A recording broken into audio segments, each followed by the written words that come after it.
Tuition করে মাইনে পাওয়া সব টাকা সংসারে দেওয়ার পরও মাসের ২৬ তারিখে মা এসে যখন বলে, বাবু তোর কাছে ১,০০০ টাকা হবে, বাবার ওষুধ সব ফুরিয়ে গেছে, কালকের মধ্যে কিনতে হবে।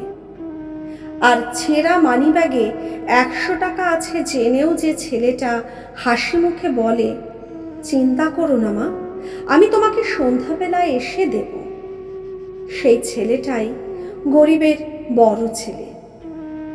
দোকানে দামি দামি ক্যাডবেরি আর ডেয়ারি মিল্কের দিকে চেয়ে যে ছেলেটা ৫০ পয়সা দামের সস্তা চকলেট ভাইপো ভাইজিদের হাতে দিয়ে তাদেরকে আদর করে কোলে তুলে নেয়, সেই ছেলেটাই গরিবের বড় ছেলে।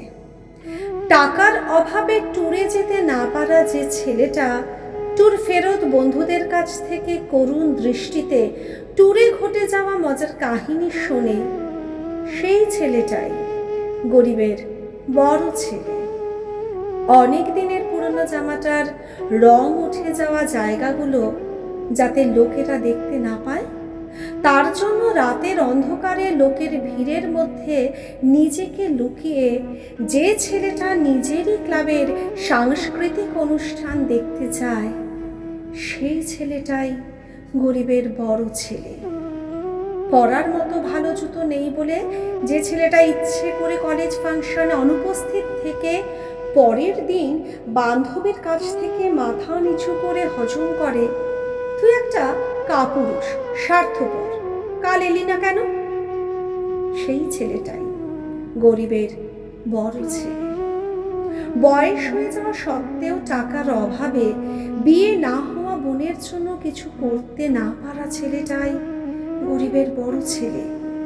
ধারের টাকা সময় মতো না দিতে পারার জন্য নিজের বাবা মাকে প্রতিবেশীর কাছে গাল শুনতে দেখা ছেলেটাই গরিবের বড় ছেলে।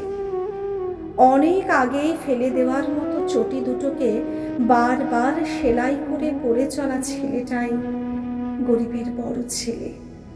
শুধুমাত্র গরিব বলেই নিজের অপছন্দের মেয়েকে বিয়ে করে সারা জীবন হাসি মুখে সংসার করে যাওয়া ছেলেটাই গরিবের বড় ছেলে।